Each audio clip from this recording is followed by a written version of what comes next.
HSC পরীক্ষার্থীবৃন্দ আসসালামু আলাইকুম। আল্লাহর রহমতে তোমরা সুস্থ নিরাপদে আছো। আশা রাখি তোমাদের এসএসসি পরীক্ষার প্রস্তুতি ভালোই চলছে। সেই প্রস্তুতি আরও ভালো করার লক্ষ্যে তোমাদের আইসিটি বিষয়ের পুনরায় রিভিশন ক্লাস হিসাবে খুবই গুরুত্বপূর্ণ একটি অধ্যায়ের অনলাইন ক্লাস নিয়ে আমি কানেক্টেড হয়েছি। আমি মোহাম্মদ সাইদুল ইসলাম, তোমাদের এসআই স্যার, তথ্য যোগাযোগ প্রযুক্তি বিভাগ, জাতির জনক বঙ্গবন্ধু শেখ মুজিবুর রহমান সরকারি মহাবিদ্যালয়, উত্তরা, ঢাকা। ক্লাসের শুরুতে সবাইকে স্বাগত ও শুভেচ্ছা জানাচ্ছি। আজকে আমি তোমাদেরকে তোমাদের তথ্য যোগাযোগ প্রযুক্তি বিষয়ের পঞ্চম অধ্যায়ের সি প্রোগ্রামিং নিয়ে আলোচনা করতে চাচ্ছি। সি প্রোগ্রামিং এই অধ্যায় শুরু করার আগে তোমাদেরকে আমি যে বিষয় নিয়ে আলোচনা করতে চাচ্ছি, প্রথমে আমাদেরকে সি প্রোগ্রাম কি সেটা সম্পর্কে তোমরা জানবে, সি প্রোগ্রামিংয়ের গঠন সম্পর্কে জানবে, সি প্রোগ্রামিং সম্পর্কে বিশ্লেষণ করতে পারবে, সি প্রোগ্রামিং বৈশিষ্ট্য সম্পর্কে জানতে পারবে। তো প্রথমে আমি তোমাদেরকে সি প্রোগ্রাম কি সেই সি প্রোগ্রামের সংজ্ঞাটা আমি দিতে চাচ্ছি। 1970 সালে ডেনিস রিচি সি প্রোগ্রামিং এর উদ্ভাবন করেন। সি ভাষাকে কম্পিউটার ভাষার জনক বলা হয়। সি ভাষার বিভিন্ন সংস্করণ আমরা এখানে দেখতে পাচ্ছি, তোমরা একটু খেয়াল করো। C plus plus, visual C, ANSIC, turbo C. এরপরে আমরা সি প্রোগ্রামিংয়ের সংজ্ঞাটা দিতে চাচ্ছি যে সি প্রোগ্রামিং কাকে বলে। সি একটি স্ট্রাকচারাল প্রোগ্রামিং ভাষা, অর্থাৎ সি ভাষা সম্পর্কে জ্ঞান থাকলে প্রোগ্রামটি হাই লেভেল ল্যাঙ্গুয়েজ ভাষায় লেখা সহজ হয়। এক বা একাধিক ফাংশন নিয়ে সি প্রোগ্রাম গঠিত হয়। সি প্রোগ্রামে অনেক বেশি ফাংশন থাকতে পারে। এখন আমি সি প্রোগ্রামিংয়ের লাইব্রেরি ফাংশনগুলো নিয়ে আলোচনা করতে যাচ্ছি, যেগুলো তোমাদের খুবই দরকার হবে। প্রথমে আমাদেরকে এখানে একটি প্রোগ্রামের তিনটি অংশ আছে, একটি ইনপুট, একটি প্রসেসিং, আরেকটা হচ্ছে আউটপুট। প্রথমে আমাদেরকে জানতে হবে যে ইনপুট জিনিসটা কি। ইনপুট হচ্ছে ব্যবহারকারীদের নিকট হতে বিভিন্ন তথ্যাদি গ্রহণ করাকে ইনপুট বলে। তো সি প্রোগ্রামে আমরা এখানে ইনপুট হিসাবে অনেকগুলো ফাংশন আমি ব্যবহার করেছি, তোমরা একটু খেয়াল করো। একটা হচ্ছে get character, scanf function, gets function, then scanf function, scanf function. এই ফাংশনগুলো আমরা সি প্রোগ্রামের ইনপুট হিসেবে ব্যবহার করব। এখানে এই বেসিক হিসেবে আমরা ইনপুট হিসেবে ইনপুট দি ডেটা দেন গেট। এরপরে আমাদেরকে প্রসেসিং সম্পর্কে জানতে হবে। প্রসেসিংটা কি? প্রসেসিং হচ্ছে ইনপুটের ভিত্তিতে ফলাফল প্রস্তুত ও প্রক্রিয়াকরণকে প্রসেসিং বলেন। তো সি প্রোগ্রামে আমরা প্রসেসিং হিসাবে এখানে আমরা if /else for while do .while, basic হিসেবে if /else for then next. এরপর আমাদের আউটপুট, ফলাফল যেখানে আমরা প্রদর্শন করব। প্রসেসিংয়ের ফলাফল প্রদর্শন করাকে আউটপুট বলে।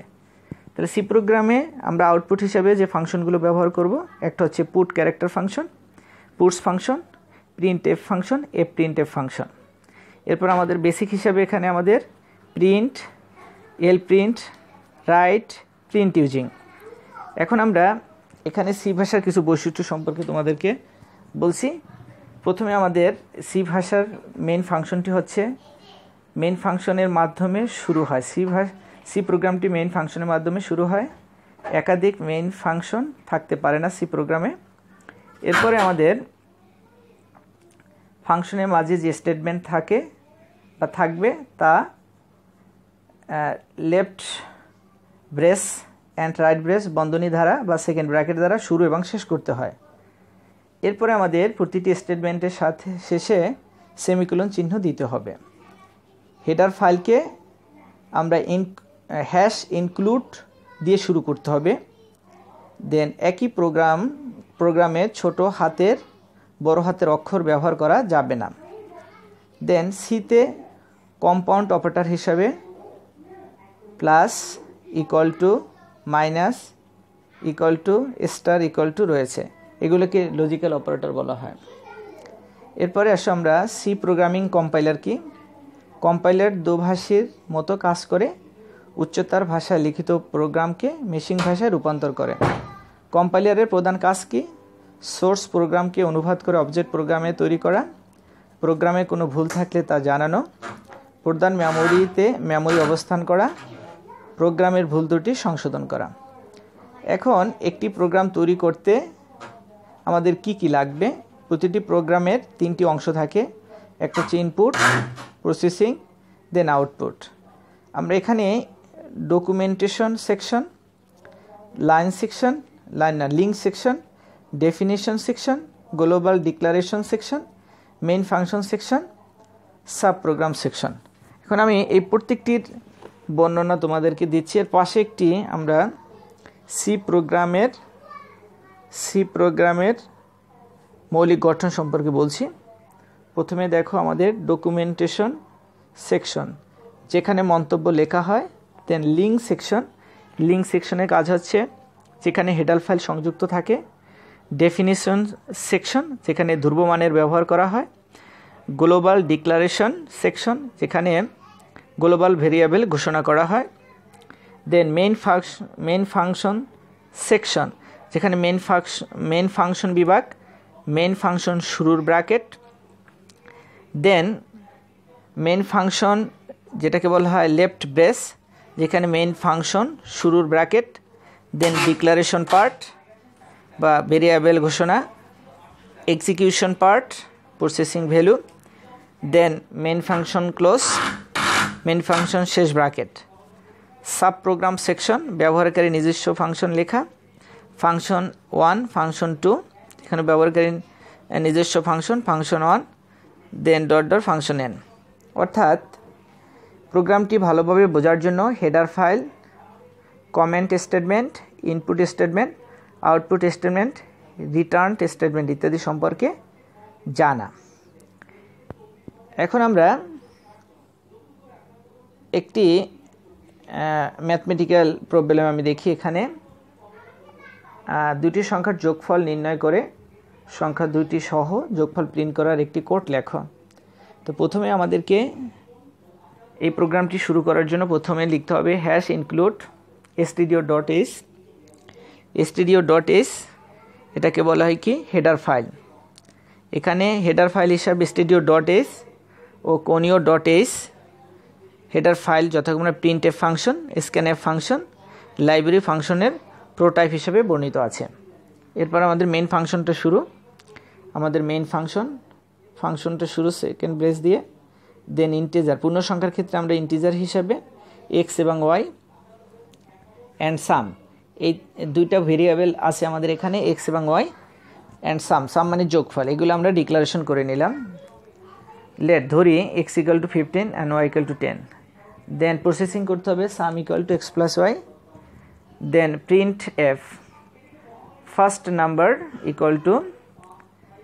%d, ফরম্যাট স্পেসিফায়ার হিসেবে %d ব্যবহার করতে হবে পূর্ণ সংখ্যার ক্ষেত্রে। দেন ব্যাকস্ল্যাশ n, নতুন লাইন শুরু করার ক্ষেত্রে ব্যাকস্ল্যাশ n ব্যবহার করতে হয়। Double quotation close, then x variable. Then print f হিসেবে আমরা second number %d, format specifier হিসেবে আমরা পূর্ণ সংখ্যার ক্ষেত্রে %d ব্যবহার করি, backslash n, then double quotation close, then y আরেকটি variable, then semicolon. Print f summation %d backslash n সাম।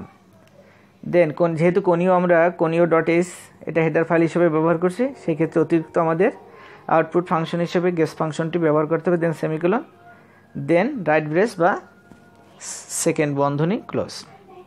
এখন আমরা এখানে উপরে প্রোগ্রামটি থেকে যে বিষয়টা নিয়ে আমরা দেখতে পাচ্ছি, দেখো 1 নম্বরে আমরা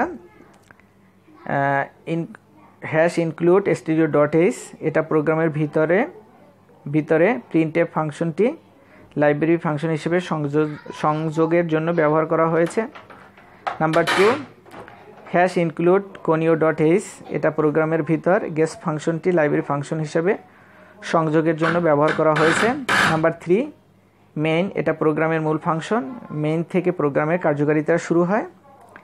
দেন দ্বিতীয় ব্র্যাকেটটি মেইন ফাংশন লেখার পর এই ফাংশনটি কার্যক্রম শুরু বোঝানো হয়েছে। নাম্বার 5, আমরা ইন্টিজার হিসাবে মানে পূর্ণ সংখ্যার ক্ষেত্রে ইন্টিজার হিসাবে x, y এবং সাম হিসাবে সাম ভেরিয়েবলগুলো ডাটা টাইপ ইন্টিজার মানে পূর্ণ সংখ্যা হিসাবে ডিক্লারেশন বা ঘোষণা করা হয়েছে।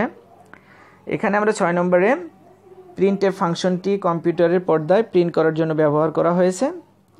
নাম্বার 7, %d হলো ইন্টিজার ডেটা টাইপের ফরম্যাট স্পেসিফিকেশন হিসেবে ব্যবহার করা হয়েছে।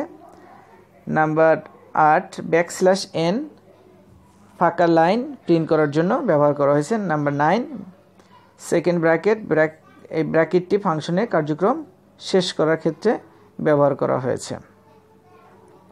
এরপরে আসো ডেটা টাইপ। কম্পিউটারের ইনপুট অংশের মাধ্যমে যেসব অঙ্ক, বর্ণ, চিহ্ন ইত্যাদি দেওয়া হয় তাকে ডেটা বলে। ডেটার শ্রেণীবিভাগ ডেটাকে 4 ভাগে ভাগ করা যায়, যেমন 1 নম্বরে primary fundamental data type, user defined data type, drive data type, number 4 empty data type. এগুলোর সংজ্ঞা এবং বিস্তারিত তোমরা বই থেকে পড়ে নেবে। ডেটার ক্লাসিফিকেশন, দেখো ডেটাকে আমরা প্রথমতে 4 ভাগে ভাগ করেছি। এখন আমরা আমরা প্রাইমারি বা অর ফান্ডামেন্টাল ডেটা টাইপকে 4 ভাগে ভাগ করছি, যেখানে ইন্টিজার, ফ্লোটিং, তারপরে ডাবল, দেন ক্যারেক্টার। এখন ইন্টিজার হিসাবে sign type, integer, short integer, long integer. Floating point আমরা ব্যবহার করি ভগ্নাংশের ক্ষেত্রে, ইন্টিজার ব্যবহার করি পূর্ণ সংখ্যার ক্ষেত্রে আমরা ইন্টিজার ব্যবহার করি। দেন ডাবল হিসাবে double precision, long double. Then character হিসাবে আমরা সাইন ক্যারেক্টার, আনসাইন ক্যারেক্টার হিসাবে এগুলো ব্যবহার করতে পারি। তো আমাদের ডেটা টাইপের ক্লাসিফিকেশন সম্পর্কে তোমরা এদের বিস্তারিত সংজ্ঞাগুলো জেনে নিবে।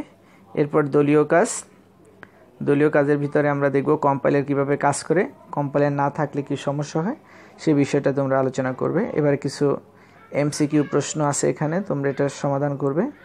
হ্যাঁ, তোমরা নিশ্চয়ই এগুলো করতে পারবে। এরপরে বাড়ির কাজ দেওয়া আছে যে 3টি সংখ্যার যোগফল নির্ণয়ের একটি প্রোগ্রাম তৈরি করো।